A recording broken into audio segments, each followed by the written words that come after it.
Ma'am నమస్తే అండి. నమస్తే. ఏంటంటే జానీ మాస్టర్ మీద కొరియోగ్రాఫర్ కేసు. సో వర్క్ ప్లేస్లో వేధిస్తున్నారని, అవకాశాలు అడిగితే వేధిస్తూ ఉన్నారని, లైంగికంగా ఇబ్బందులు పెట్టారని, మతం మార్చుకోమన్నారని, పెళ్లి చేసుకుంటారని, ఇవన్నీ కూడా జరుగుతూ ఉన్నాయి. అంటే ఒక వర్క్ కోసం వెళ్తే అలా చేస్తారా?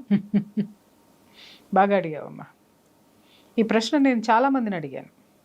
నా దగ్గరికి వచ్చినటువంటి ప్రతి కేసుకి కూడా అక్కడ ఎవరైతే ఏ సంస్థ నుంచి వాళ్ళు ఎదుర్కొంటున్నారో, లేదా ఏ వ్యక్తి గురించి వాళ్ళు ఎదుర్కొంటున్నారో వాళ్ళని ఇదే ప్రశ్న వేశారు. పని కోసం వస్తే మీరు ఒక అమ్మాయిని లైంగిక పరమైనటువంటి వాంఛలు తీర్చమని చెప్పి మీరు అడగడం ఎంతవరకు ధర్మము? అంటే బయటికి ఒక ఆడపిల్ల పని చేయడానికి వచ్చిందంటే 2 కారణాలమ్మా. ఆ పని మీద ఆ అమ్మాయికి ఉన్నటువంటి ప్యాషన్, ఒక ఆ స్థాయిలో ఉండాలి అనేటటువంటి తన యొక్క జిజ్ఞాస. రెండోది ఏంటి అనంటే కుటుంబం గడపడం కోసమే ఏ ఆడదైనా గడప దాటుతుంది. ప్రతి ఒక్క ఆడదాన్ని పట్టుకొని ప్రతి ఒక్క వెధవ, ప్రతి ఒక్క ముండమోపి ఏం మాట్లాడతాడమ్మా, ఏం చేస్తాడు? వచ్చిన ప్రతిదానికి గాలం వేసేస్తాడు, గోకేద్దామని చూసేస్తాడు. ఇంకా పిచ్చి పిచ్చి మాటలు మాట్లాడాలంటే చాలా ఉన్నాయి. చెప్పు తీసుకొని కొట్టాలి ఒక్కొక్కరిని కూడా. ఇక్కడ ఏమవుతుందంటే, నేను చాలా కేసులు పరిశీలించిన తర్వాత కూడా ఏమవుతుందంటే, ఇప్పుడున్నటువంటి కాంపిటేటివ్ ఫీల్డ్లో చాలామంది ఆడపిల్లలను కూడా నేను అడిగాను, ఎందుకు మీరు థ్రెట్ చేయరమ్మా, ఎందుకు ఇంతకాలం జరిగిన తర్వాత కూడా ఎందుకు నోరు మూసుకొని ఉన్నారు, అది జరుగుతుందని ఎందుకు ఖండించటం లేదు అని అంటే, వాళ్ళు చెప్పేటటువంటి ఆన్సర్ ఏంటి అని అంటే, మేడం ఈ కాంపిటేటివ్ ఫీల్డ్లో ముందుకు వెళ్ళాలి అనంటే మేము కూర్చున్నాము అనంటే ఇది ఇవ్వడానికి ఇంకొకళ్ళు రెడీగా ఉన్నారు. మేము లొంగిపోవాల్సి వస్తుందని కొంతమంది చెబితే, వాళ్ళేమి మనస్ఫూర్తిగా లొంగిపోయిన వాళ్ళు, లొంగిపోయి ఇది చేద్దామనే వాళ్ళు అయితే ఎవరుండరమ్మా ఇక్కడ. నేను వాస్తవం చెప్తున్నా. అక్కడ వాడికి అది ప్రయారిటీ ఉంది కాబట్టి ఈ అమ్మాయికి కావాలి అనంటే ఇవ్వవలసిన పరిస్థితుల్లోకి నెట్టబడినటువంటి ఆడవాళ్ల శాతమే ఇక్కడ ఎక్కువ ఉంటుంది. ఒకటి నిజమండి. రెండో విషయం ఎందుకు అనంటే, ఒకటి ఆ ఫీల్డ్లోనో లేదా ఆ పోస్టో ఆమెకు ఒక డ్రీమ్ ఉంటుంది. ఆ డ్రీమ్ ఫుల్ఫిల్ చేసుకోవాలి అని అంటే ఇక్కడ ఈ దగుల్బాజీగాడు అడిగింది ఫుల్ఫిల్ చేయాలి. చేస్తేనే అక్కడికి వెళ్ళి కూర్చుంటారు. చాలా మంది టాలెంటెడ్ పీపుల్, చాలా మంది కూడా స్ట్రగుల్ ఫీల్ అయ్యి డిప్రెషన్లోకి వెళ్ళిపోయి ఇవన్నీ వెళ్ళిపోవడానికి కారణం ఏంటంటే ఇలాంటి దగుల్బాజీ తనాలే. వర్క్ ప్లేస్లో ఇలాంటివి ఎన్ని ఉన్నాయో చాలా మంది నా దగ్గర మన మీడియా ఫీల్డ్లో ఉన్నటువంటి ఆడపిల్లలు కూడా మాట్లాడతారు, మేడం ఇట్లా మా ఫ్యామిలీ డిస్టర్బ్ అయ్యింది అని చెప్పేసి అని తెలిసిన తర్వాత, ఇదిగో వీళ్ళు ఇట్లా మాట్లాడారండి, ఏది వర్క్ ప్లేస్ లోనే వీళ్ళు ఇలా అన్నారండి, వాళ్ళు అలా చేస్తున్నారు మేడం, మేము ఆఫీస్కి రాలేకపోతున్నాం, మేము ఇలా చేయట్లేదు. నిజం చెప్తున్నాను కదా, ఎవ్రీ వర్క్ ప్లేస్ లో మీకు మోర్ దెన్ ఒక 20 మెంబర్స్ 25 మెంబర్స్ దాటినటువంటి వర్క్ ప్లేస్ లో ఖచ్చితంగా నీకు లైంగిక వేధింపుల నిరోధక కమిటీ అనేది ఒకటి డెఫినెట్ గా ఉండాలి. యాంటీ సెక్షువల్ హెరాస్మెంట్ కమిటీ అంటారు దాన్ని. అది ఖచ్చితంగా ఏర్పాటు చేయాలి. అది ఎవరితో ఏర్పాటు చేయాలి? అక్కడ ఉన్నటువంటి ఒక లేడీ ఎంప్లాయ్, అలాగే అక్కడ ఉన్నటువంటి కొంతమంది అడ్మినిస్ట్రేషన్లో ఉన్న వాళ్ళు, కింద ఉన్నటువంటి వాళ్ళతోటి కొంతమంది మెంబర్స్ తోటి, అలాగే బయట నుంచి ఒక సోషల్ యాక్టివిస్ట్నో లేకపోతే ఉమెన్ రైట్స్ ఫైటర్స్నో వాళ్ళని తీసుకొని వచ్చి దీంట్లో ఒక కమిటీ కింద వేయాలి, స్వచ్ఛంద సంస్థల నుంచి. ఆ కమిటీ అనేది నడవాలి. ఇక్కడ కమిటీలో ఏదైనా ఈ ఒక సంస్థలో కనుక, వ్యవస్థలో కనుక ఇలాంటి సెక్షువల్ హెరాస్మెంట్స్ ఆడపిల్లలకి జరిగితే ఇమ్మీడియట్ గా వీళ్ళు వాళ్ళకి కంప్లైంట్ చేయాలి. అయితే ఇక్కడ కొన్ని రూల్స్ అండ్ రెగ్యులేషన్స్ ఉన్నాయి. కమిటీలో ఈ అమ్మాయి కనుక రిపోర్ట్ చేస్తే ఆ కమిటీ దాని మీద ఎంక్వైరీ చెయ్యాలి. కమిటీ అంటే ఊరికనే కూర్చుంటే అక్రాస్ ద టేబుల్ కూర్చొని మాట్లాడుకుని 4 ఛాయలు తాగడం కాదు. నీకే ఒపీనియన్ ఉంటే నువ్వు చెప్పడమో, నాకే ఒపీనియన్ ఉంటే నేను చెప్పడమో, లేకపోతే నీ విశ్లేషణ నేను, ఇది కాదు. ఇది జరిగిందా లేదా అనేటటువంటిది ఇండైరెక్ట్ గా వీళ్ళు ఇన్వెస్టిగేషన్ లోకి దిగాలి. ఇన్వెస్టిగేషన్ లోకి దిగిన తర్వాత ఆ దిగేటప్పుడు కూడా పలానా అమ్మాయి లేకపోతే పలానా ఇది అనేటటువంటిది బయటికి రానివ్వకూడదు. వస్తే గనక ఈ పేర్లు బయటికి వెల్లడైతే మాత్రం వీళ్ళు కూడా లోపలికి వెళ్తారు. ఓకే, అంత జాగ్రత్తగా ఇన్వెస్టిగేషన్ చేసి అది ప్రూవ్ అయిన నిమిషంలో ఇమ్మీడియట్ గా వాడిని ఉద్యోగంలో నుంచి పీకి పడేయాలి. ఇవాళ ఎన్ని చోట్ల ఈ యాంటీ సెక్షువల్ హెరాస్మెంట్ కమిటీస్ ఏ సంస్థల్లో ఉన్నాయో నాకు చెప్పండి. ఆడది గడప దాటితే బిక్కుమంట బతకాలి. చాలా మంది మాట్లాడుతూ ఉంటారు, పెద్ద మనుషులందరికీ వాళ్ళకి చెప్తున్న, ఆడది గడప ఎందుకు దాటాలి అని అంటే, మరి ఈ రోజు నువ్వు పని చేసుకొని వచ్చి కుటుంబాన్ని పోషించేటటువంటి తరీకా నీకు లేదు.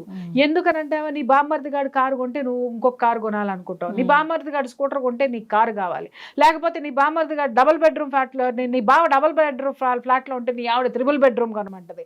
ఇక్కడ ఏమవుతుంది, నీ జీతం కాక నీ కుటుంబాన్ని పోషించడానికి నీ యొక్క హంగులు ఆర్భాటాల్లోకి వెళ్ళిపోయి ఇద్దరూ ఉద్యోగం చెయ్యాల్సిందే. ఇవాళ పెళ్లి సంబంధాలు ఏదైనా సరే నువ్వు చూసుకోమ్మా, పెళ్లి సంబంధంలో ఉద్యోగం చెయ్యని ఆడపిల్ల మాకు కావాలని వచ్చే వాళ్ళు ఎవరున్నారు? ఎంత శాతం ఉందో చూడు, 0.5%. అర్థమైందా? ప్రతి ఒక్కళ్ళు ఆడపిల్ల ఉద్యోగం చేయాల్సిందే, ఎంత సంపాదిస్తుంది. ఇంకొకటి, ఇక్కడ చేసుకునేటటువంటి వాడు ప్రిపేర్ అయిపోతాడు ఏంటంటే, నాకు ఇన్ని ఈఎంఐలు కట్టాలి, నేను ఇన్ని కొనుక్కోవాలి కాబట్టి ఇంత జీతం వచ్చిన అమ్మాయినే చేసుకుంటా. ఎక్కడ? ప్రతి ఒక్క చోట నువ్వు ఆడదాన్ని డబ్బుతో కొలిసినప్పుడు, మరి ఈ ఆడది డబ్బు కోసం పరుగులు పెట్టేటటువంటి ఆ పరుగులో ఎన్ని మోకాళ్ళ దెబ్బలు తగులుతున్నాయో ఎవరికైనా తెలుసా? దాన్ని ఏమంటారు, జారి పడుతున్నారో మీకు తెలుసా? ఎన్నిసార్లు పడకుండా శక్తికి మించినటువంటి పరుగులు ఈ ఆడవాళ్ళు పెడుతున్నారు ప్రపంచంలో. ఎంతమందికి తెలుసురా నాయన మీకు? ఇవాళ ఆడది బయటకు వచ్చేస్తుంటే నేను చాలా చూస్తాను కదా, ఎవరైనా యూట్యూబ్లో చక్కగా మాట్లాడినా, ఏదైనా ఒక మంచి పని చేసినా, ఏదైనా చక్కగా కూర్చుని ఏదైనా చేస్తున్నా, కింద అసహ్యకరమైనటువంటి బూతులు పెడతారు. ఒరే, ఇంట్లో కూర్చుని తినేటటువంటి బలిసేటటువంటి ఆ వెసులుబాటు, ఆర్థికపరమైనటువంటి బలం ఏ ఆడదానికి ఉన్నా, ఏ ఆడది ఇట్లా బయటికి వచ్చి కూర్చొని మీతో బూతులు తిట్టించుకోదు. అండర్స్టాండ్? రెండవది, మనిషి అన్న తర్వాత ప్రతి ఒక్కళ్ళకి కూడా ఒక ఆశయం అనేది ఉంటుంది జీవితంలో, ఒక స్థాయిని, ఒక స్థానాన్ని అందుకోవాలని. ఆడది ఎందుకమ్మా తీసివేయబడుతుంది? ఆడది ఎందుకమ్మా చిన్న చూపు చూడబడుతుంది? శక్తి లేదా? అరే, ఈ విశ్వం మొత్తం ఒక శక్తితో పుట్టిందమ్మా. ఆ శక్తి స్వరూపమే ఆడది.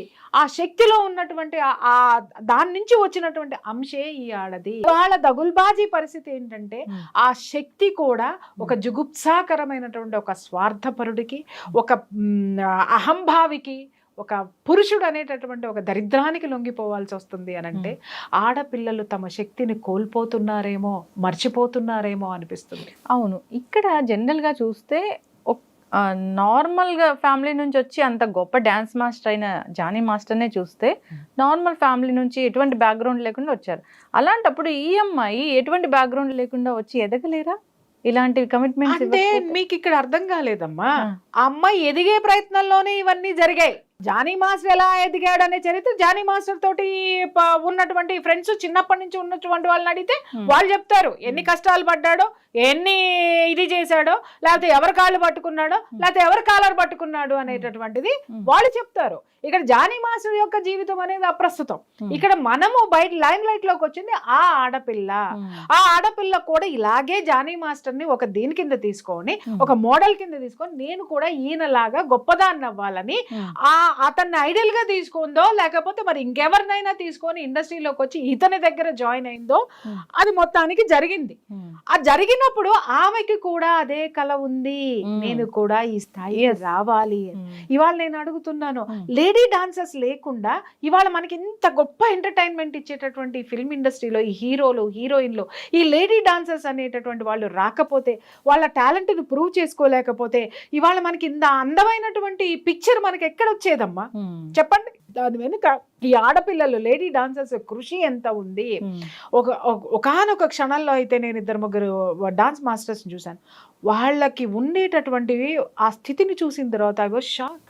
వాళ్ళు తమలో ఉన్నటువంటి ఆడతనాన్ని కూడా మరిచిపోయి వాళ్ళని వాళ్ళు కాపాడుకుంటానికి మగాళ్ళకి మించినటువంటి ఎనర్జీతో పనిచేస్తారు. అవును, వాళ్ళు మర్చిపోతారు మేము ఆడవాళ్ళమని. ఎందుకంటే ఆ ఫెమినిటీ ఉంది అని అంటే ఒక్కొక్కడు ఆడేసుకుంటాడు, వాడేసుకుంటాడు. అవును, దాన్ని మించి నిలదొక్కుని కసితోటి పని చేసేటటువంటి కొరియోగ్రాఫర్ నేను చూసా. నాకు నిజంగా one side of the coin చాలా గర్వం వాళ్ళని చూస్తే, other side of the coin బాధ.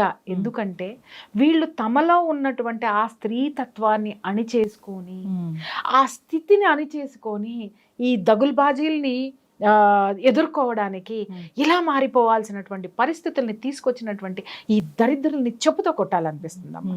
ఆడదానిలాగా ఉండి పని చేయలేదా అంటే వీడికి మించినటువంటి ఎనర్జీలోకి వెళ్ళిపోయి ఆ శక్తిలోకి వెళ్ళిపోయి అరే నేను ఆడదాన్నే కాదరా అనేటటువంటి స్థితి తీసుకొస్తే గానీ ఈ మగాడు మాట అనడం. ఎందుకంటే అరే బాబు దాంతో పెట్టుకోద్దురా ఎందుకు వచ్చిన గోల్, అరే నాయన ఎందుకు వచ్చినమ్మా అదే రోడ్డు మీదకి ఏడుస్తుంది అంటే వీడి కంటే ఎనర్జీలోకి వెళ్తే తప్ప వీడు అణిగి ఉండడు. ఇక్కడ అమ్మాయి పరిస్థితి కూడా 15 సంవత్సరాలు, అప్పుడు ఇప్పుడు అందరూ అడుగుతున్నారు అమ్మాయికి 22 సంవత్సరాలు, ఇది జరిగి 5 సంవత్సరాలు అయింది. చాలా మంది ఆడవాళ్ళు మాట్లాడుతున్నారు, మహిళామణులమ్మ నమస్కారం, ఆ రోజే పెట్టచ్చు కదా, ఈ రోజు వరకు ఎందుకు పెట్టలేదు అని అంటే అమ్మా మేధావుల్లారా ఇక్కడ 2 విషయాలు. ఒకటి ఇది ఈ విషయం కనుక జరిగి ఉంటే అత్యాచారం అనేటటువంటిది నిజమై ఉంటే పాయింట్స్ మాట్లాడుతున్నాను నేను. ఆ అమ్మాయి అప్పుడు కేసు పెట్టడానికి షీ వాజ్ మైనర్. అర్థమైందా? ఎవరితోనైనా సరే ఇలాగే ఉండాలి. మనకు బయట వాడు పెద్ద సెలబ్రిటీ, కానీ ఒకసారి మీరు సెట్ లోకి వెళ్ళి చూడండి, పాపం వాళ్ళ కష్టాలు వాళ్ళకు ఉంటాయి, కుక్క కష్టాలు కుక్క పాటలే ఉంటాయి. ఇట్లాగే నిలబడి ఉండాలి, ఇలాగే చేతులు కట్టుకొని కూర్చొని ఉండాలి. అంటే ఆ ప్రాపకాన్ని సంపాదిస్తే తప్ప, వాడికి ఊడిగం చేస్తే తప్ప, అందరినీ అనట్లేదు అన్నీ అనట్లేదు తప్ప వీళ్ళు నిలబడలేనటువంటి పరిస్థితి. అటువంటి వాళ్ళు ఈ అమ్మాయికి ఏ విధమైనటువంటి సపోర్ట్ ఇస్తారు? ఈ అమ్మాయికి సపోర్ట్ ఇచ్చారు అని తెలిస్తే వాళ్ళకి ఇండస్ట్రీలో వేషాలు వస్తాయా? ఎందుకంటే అవతల ఉన్నవాడు వీళ్ళకంటే బలమైనటువంటి వాడు. కాబట్టి ఇంకొక విషయము, అసలు అమ్మాయికి పోలీస్ స్టేషన్కి వెళ్ళి కంప్లైంట్ ఇచ్చేటటువంటి ధైర్యం ఉంటుందా? మీరు అనొచ్చు ఇలాంటివి జరిగితే ఇంటికి వెళ్ళిపోవచ్చు కదండి. ఎందుకు వెళ్ళాలి అని అడుగుతాను నేను. ఎదిరించి ఎందుకు నిలబడద్దు? ఆ అమ్మాయి వచ్చినది సాధించాలి అని అంటే వెనక్కి తిరిగి వెళ్ళిపోతే వాళ్ళ ఇండస్ట్రీలో ఒక ఆడ కొరియోగ్రాఫర్ కూడా, మహిళా కొరియోగ్రాఫర్ ఉండదు, ఒక లేడీ కూడా ఉండదు. అది లేకుండా మీరు చేయగలుగుతారా? చాలా మందిని చూశాను అక్కడ. ఏంటి అని అంటే ఒక్కొక్క ఆడపిల్లలు కూడా స్మోక్ చేస్తూ ఉంటారు, కొంతమంది స్మోక్ చేస్తూ ఉంటారు, మందు కొడుతూ ఉంటారు, ఇవన్నీ చేస్తూ ఉంటారు. ఒకప్పుడు నాకు మనసులో అవన్నీ చూస్తే ఒక ఫీల్ వచ్చేది, అయ్యో ఎందుకు వీళ్ళు ఇలా చేస్తున్నారు అని. కానీ అక్కడ ఉన్న చరిత్రలు విన్న తర్వాత, ఇందాక నేను చెప్పాను చూడమ్మా, వీళ్ళకి మించినటువంటి ఎనర్జీ తోటి వెళ్తే తప్ప ఈ వెధవల మాట వినరమ్మా. కానీ ఇక్కడ విచారించదగ్గ విషయం ఏంటంటే, సిగ్గుతో తలదించుకోవాల్సినటువంటి విషయం ఏంటంటే, అక్కడ ఉన్నటువంటి పురుషాధిక్యత ఎనర్జీ. మీ స్త్రీలను వచ్చినప్పుడు మీరు ఎలాంటి గౌరవాన్ని మీ ఇండస్ట్రీలో ఇస్తున్నారే? కళామ తల్లి ఇంకేదో అబ్బా ఏమన్నా మాట్లాడతారు అబ్బా. ఒక్కొక్కళ్ళు గుండెనిలా పిండేసి దానికి మళ్ళీ ఇది అద్ది దాన్ని ఒక పూలహారం చేసి జనాల మెడలో, వాళ్ళ గుండెని జనాల మెడలో వేసేస్తారు. ఓకే, వేసేయంగానే వాళ్ళ గుండె మా దగ్గర ఉందని చెప్పేసి అని ఫీల్ అవుతూ ఉంటారు. కానీ ఆ గుండెలో ఆడదానికి ప్లేస్ ఎక్కడుంది? ఆడదానికి గౌరవం ఎక్కడుంది?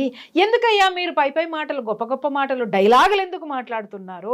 ఇవాళ ఇండస్ట్రీలో మీరు ఈ స్త్రీలకు ఇచ్చేటటువంటి స్థానము, స్థాయి ఎక్కడ? నిన్నగాక మొన్న మలయాళం ఇండస్ట్రీలో హేమా కమిటీ రిపోర్ట్ అనేది బయటకు వచ్చింది. ఒక మాజీ జడ్జి తోటి ఒక కమిటీ వేశారు. కమిటీ వేస్తే ఎన్ని నిజాలు మనం దాంట్లో నుంచి బయటకు వచ్చినాయి అమ్మ మనకి. దానికి బాధ్యత వహిస్తూ ఒకానొక గొప్ప హీరో రిజైన్ చేసేసి చేతులు దులుపుకున్నాడు. నేను అడుగుతున్నాను, నువ్వు దులుపుకున్నటువంటి చేతుల యొక్క మట్టి ఏదైతే ఉందో ఎక్కడ రాల్చావు, ఎక్కడ పూసుకున్నావు? ఆ పూసుకున్నది వాళ్ళు రాల్చేసింది ఎక్కడేసావు నువ్వు? దానికి కూడా సమాధానం చెప్పద్దా? ఇవాళ సింపుల్గా నువ్వు రిజైన్ చేసావు, నీ ఆధ్వర్యంలోనే ఇవన్నీ జరిగాయి. దానికి సమాధానం చెప్పి దానికి ఏం చర్యలు తీసుకుంటావో చెప్పి, అక్కడ ఉన్నటువంటి మహిళా మండలికి ఏ క్షమాపణ చెప్తావో అది చెప్పి ఆ తర్వాత నువ్వు మాట్లాడు. సింపుల్గా ఏంటంటే ఇవన్నీ వచ్చినాయి అంటే, రాకపోతే ఇంకొక 20 ఏళ్ళు నువ్వే ఉందుగా, నీ తర్వాత నీ వాడెవడో ఉందిరుగా, నీలాంటి వాడే ఇంకొకటి వద్దురుగా. అంటే ఇక్కడ ఇది ప్రపంచానికి తెలిసిపోయింది కాబట్టి, ప్రపంచం మాట్లాడుతున్నారు కాబట్టి రిజైన్ చేసేస్తే అది నేను రిజైన్ చేసేసానండి అని ఒక మాట అంటే అయిపోయా. ఈ పెద్ద మనిషి జోలికి ఎవరు రారు. తెలివితేటలు చూపిస్తారనమాట వీళ్ళు. తెలివితేటలు నీ ఆధ్వర్యంలోనే జరిగినాయి సామి. ఈ కమిటీ వచ్చింది నువ్వు అధ్యక్షుడిగా ఉన్నప్పుడే సామి. ముందు వాటికి సమాధానం చెప్పు. రైట్? అక్కడ ఎవ్వడో సమాధానం చెప్పడం. సమాధానం ఎందుకు చెప్పవు అనేటటువంటి పబ్లిక్ ఏదైతే ఉంటుందో ఇక్కడ పబ్లిక్ ఎదవా. పబ్లిక్ మాత్రం ఇలా సినిమాలు వస్తే విజిల్ చేయాలి, కాగితాలు దించాలి, చొక్కాలు చింపుకోవాలి, ఇంకా హీరో వస్తే వాడి కాళ్ళ మీద పడాలి, మళ్ళీ ఎక్కువ తక్కువలు చేస్తే వాడిని పట్టుకొని పటపట ఓ హీరోతోటి వీడు కొట్టించుకోవాలి. అంటే ఇక్కడ అభిమానులు కూడా దురాభిమానులు ఉన్నారు, అది పక్కన పెట్టండి. విపరీతమైనటువంటిది. ఈ పబ్లిక్ మీకు కావాలి మీ జేబులు నింపడానికి, మీ ఆస్తులు పెంచడానికి, మీ గ్లామర్ పెంచడానికి, మీ గ్లామర్తో మమ్మల్ని ఆడేసుకుని వాడేసుకుని పారేస్తున్నారు. మరి ఇంత గొప్పగా స్త్రీల గురించి, స్త్రీ యొక్క అభిమానం గురించి, స్త్రీ యొక్క మానం గురించి మాట్లాడేటువంటి హీరోలు ఒక స్త్రీకి అత్యాచారం జరుగుతుండే యానుంచో ఎగురుకుంటా వచ్చి డిషు డిషు డిషు అని 100 మందిని తంతున్నాడు. ఇప్పుడు ఒక్కడి మీద బాధ్యత తీసుకోండి, మీరు ఒక్కడి మీద బాధ్యత తీసుకోండి. సోకాల్డ్ హీరోస్ అందరూ కూడా ఇక్కడ ఒక హీరోని నేను మెచ్చుకోవాలి. నిన్న ఆవిడ ఝాన్సీ ఒక మాట మాట్లాడారు. ఈ అమ్మాయి ఎందుకు కంప్లైంట్ ఇవ్వలేదు? ఈ క్వశ్చన్కి నేను సమాధానం చేస్తా. చాలా మంది క్వశ్చన్, అప్పుడు ఎందుకు ఇవ్వలేదు, అప్పుడు బాగానే కలిసి ఉన్నారు, ఇప్పుడు మాత్రం బయటకు వస్తే కంప్లైంట్ ఇస్తున్నాడు. ఒరే దగులుబాజీలారా, ఆ అమ్మాయి అప్పుడు కంప్లైంట్ ఇవ్వడానికి షీ వాజ్ మైనర్. ఇంకొకటి, కంప్లైంట్లు ఇస్తే అమ్మాయికి అవకాశాలు ఇవ్వరు, అవకాశాలు రాకపోతే బయటికి రావచ్చు కదా అని అంటే, ఆ అమ్మాయి అనుకుంది నా జీవితం ఇది అని, తను దేనికి వచ్చానో అది ప్రూవ్ చేసుకోవాలని నిలబడినందుకు ఆ పిల్లని అప్రిషియేట్ చేయండి. అన్నిసార్లు అత్యాచారమైన ఇండస్ట్రీని వదిలిపెట్టకుండా అమ్మాయి వెళ్ళిందంటే ఆ అమ్మాయిలో ఎంత తపన ఉందో అర్థం చేసుకోండి. మానసికంగా, శారీరకంగా దగుల్బాజీలందరూ కొల్లబడుస్తున్నా కూడా కదలకుండా కూర్చున్న ఆ శక్తికి సెల్యూట్ చేయండి రా నాయన. అంతేగాని ఎందుకు వచ్చింది, ఇంటికి వెళ్ళిపోవచ్చు కదా, ఇక్కడే ఉండొచ్చు కదా. అరే కొంపలో కూర్చొని అన్నం తినే నీకేం తెలుసురా ఆ విలువ? ఒక్కసారి నువ్వు డాన్స్ చేసి చూడు, అమ్మాయిలాగా డాన్స్ చేసి చూడు, అమ్మాయిలాగా కొరియోగ్రఫీ చేసి చూడు, లేదా ఆ అమ్మాయిలాగా నువ్వు ఒక ఆ యాటిట్యూడ్ని పెట్టుకుని అంత ధైర్యంగా నువ్వు ఉండే. You are escapist, but she's not. మాట్లాడే వాళ్ళందరూ ఎస్కేపిస్ట్లు అమ్మా. బట్ ఆ అమ్మాయి ధైర్యంగా నిలబడి నాకు ఎవరొస్తారు ఎవరొస్తారు ఎవరొస్తారు ఎవరొస్తారు ఇన్ని సంవత్సరాలు చూసింది. ఇవాళ ఒక హీరో ముందుకు వచ్చి ఆ అమ్మాయికి ఎవరు అవకాశాలు ఇచ్చినా ఇవ్వకపోయినా నా సినిమాలో ఒక సాంగ్లో ఖచ్చితంగా ఇస్తానన్న తర్వాత ఆ అమ్మాయి ఎందుకురా అయ్యా కంప్లైంట్ ఇచ్చింది? ఆడ మీద ఎవడో సపోర్ట్ చేస్తే కాదు, ఆ సపోర్ట్ కేవలం ఒక్క ఛాన్స్, ఒకే ఒక్క ఛాన్స్. ఆ సినిమాలో మనం చూస్తాం, ఒక ఆడపిల్ల అంటది చూడు, ఆ ఒక్క ఛాన్స్ కోసం అది రాగానే బయటకు వచ్చింది అమ్మాయి. తర్వాత బయటకు వచ్చిన తర్వాత కూడా నిజంగా ఇక్కడ అప్రిషియేట్ చేయాల్సింది ఫిలిం ఛాంబర్ ఆఫ్ కామర్స్. ఇమ్మీడియట్గా అతన్ని తీసి పక్కన పడేసేసింది, సస్పెండ్ చేసేసింది. ఇంకొకటి ఏంటంటే ఆ డాన్సర్స్ అసోసియేషన్ నుంచి కూడా తీసి పక్కన పడేశారు. తర్వాత ఆయన ఏదో ఒక పార్టీలో ఏదో ఎలగబెట్టినాడంట, అక్కడి నుంచి తీసేశారు. ఇక్కడ నేను అడుగుతున్నాను, ఈతను పరారీలో ఉన్నాడు, ఇక్కడ వీడు శుద్ధ పూస శుద్ధ ముక్క పలానా పలానా అంటే అయితే ఓకే బాబు, నువ్వెందుకు పారిపోయావు? ఎందుకు పారిపోయావు? గుండెలు చుచ్చుకుని ఇలా చొక్కాలేసి కిందకి వచ్చి డించుకు చాలా మందితో డాన్సులు వేసి చేయించావు కదా నువ్వు. మరి ఇవాళ నువ్వు డాన్స్ చేయకుండా ఈ రంగం నుంచి పారిపోయి ఎక్కడ డాన్స్ చేస్తున్నావు? ఎందుకు ఎస్కేప్ అయ్యావు? ఇక్కడ నేను చెప్తున్నాను, బాధితురాలు ఎస్కేప్ అవ్వలేదు, బాధించినోడు ఎస్కేప్ అయ్యాడు. ఇక్కడ అమ్మాయిని మనం అప్రిషియేట్ చేయాలమ్మా. జరిగింది వాస్తవం అయితే అమ్మాయి నిలబడి ఇవాళ ఒక చిన్న సపోర్ట్, ఒక హీరో నా సినిమాలో ఇస్తానంటే నా జీవితం ఉంది, నేను అనుకున్నది ఉంది ఇక్కడ, ఇప్పుడు నేను వీడి మీద ఈడంతు చూస్తాను అని చెప్పి ఇక్కడ ఎక్కుపెట్టింది బాణం.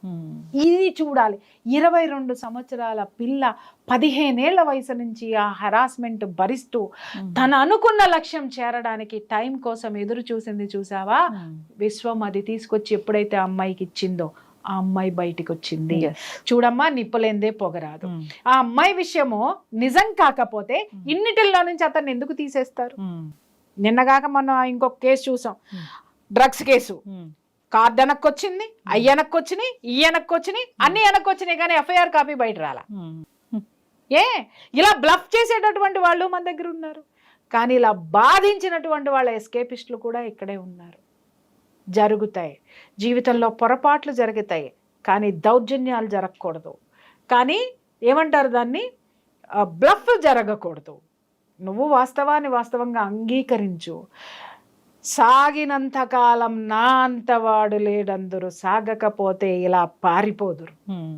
పారిపోయినాడు. నువ్వు చెయ్యనప్పుడు, నువ్వు నేషనల్ అవార్డు తీసుకున్న కొరియోగ్రాఫర్వి, నువ్వు బాలీవుడ్ కొరియోగ్రాఫర్, బాలీవుడ్లో కూడా నీకుంది. అంత స్టామినా ఉన్నప్పుడు నేను చెయ్యలేదు అని ఒక్క ఆడపిల్ల కేసు పెట్టంగానే ఎందుకు పారిపోయావు నువ్వు? ఇక్కడ ఏంటంటే చెప్తున్నారు ఇంకా వాళ్ళ వైఫ్ కూడా సపోర్ట్ చేశారని. వస్తాయి, అది ఇంకా మనకి బయటికి రాలేదు కాబట్టి నేను దాని గురించి మాట్లాడినమ్మా. నాకు దాని గురించి కరెక్ట్ ఇన్ఫర్మేషన్ రాలా. ఇదే వాస్తవం అయితే ఆ అమ్మాయి కనుక హింసించి ఉన్నట్టయితే ఆ అమ్మాయిని కూడా నేను వదిలిపెట్టను, ఖచ్చితంగా వదిలిపెట్టను. ఎందుకనంటే ఒక ఆడపిల్లని హింస పెట్టినటువంటి ఇది ఇప్పుడు మాట్లాడను, నేను చెప్తున్నాను కదా, అది కన్ఫర్మేషన్ రానివ్వండి, అప్పుడు మాట్లాడు. ఆడపిల్లని ఆడపిల్లలాగా ఆ విధంగా చూసి ఈ విధంగా చేయడం అనేది ఎంత బాధాకరమైన విషయమో. నిజంగా ఇలాంటి ప్రొఫెషన్స్ లోకి రావాలంటే చాలా మంది కూడా భయపడతారు, భయపడుతూనే ఉంటారు. ఇప్పటికైనా ఫిల్మ్ ఇండస్ట్రీ ఒక కమిటీ వేస్తుందా లేదా కమిటీలు ఉన్నాయి, కమిటీలు నిజంగా పనిచేస్తే, కమిటీలు నిజంగా వీళ్ళకి గనక ధైర్యం ఇచ్చి ఉన్నట్టయితే 6 సంవత్సరాలుగా అమ్మాయి మీద అత్యాచారం ఎలా జరుగుతుంది అంటే మీరు పనికి మాలినాళ్ళ పని చేయనాళ్ళ అనేటటువంటి ఉద్దేశాన్ని మీరు ఇవ్వదలుచుకుంటే కమిటీ అసలు ఎక్కడుందనేది ఇవాళ బయటకు వచ్చింది. ఈ లోపు ఏమీ జరగలేదా అమ్మా? చాలా రిపోర్ట్స్ నా దగ్గరకు వస్తున్నాయి, ఫిల్మ్ ఇండస్ట్రీలో ఎవరెవరు ఏం చేస్తున్నారు అనేది నా దగ్గరకు వచ్చి మొరపెట్టుకునే వాళ్ళు చాలా మంది ఉన్నారు. అవన్నీ కూడా బయటకి ఇస్తా కావాలి అనంటే. కమిటీ ఎక్కడ పనిచేస్తుంది? కానీ ఇవాళ పనిచేసింది, ఈరోజు పని చేసింది. దయచేసి ఇప్పుడు దుమ్ము దులిపారు, బూజు దులిపారు కాబట్టి ఇక నుంచి నీట్గా పెట్టండి దీన్ని. ఖచ్చితంగా వచ్చి కూర్చొని వాళ్ళ సమస్యలు పరిష్కరించుకొని వెళ్తారు. దయచేసి దీనికి తాళం వేయకండి, ఓపెన్ చేయండి. ఓపెన్ ద డోర్స్, ఓపెన్ చేస్తే ఆడపిల్లలు సురక్షితంగా రక్షించబడతారు. ఇప్పుడు ఒక్క విషయం అమ్మా, చాలామంది మాట్లాడతారు మ్యూచువల్ అండర్స్టాండింగ్తో ఏమన్నా చేసుకోండి అని.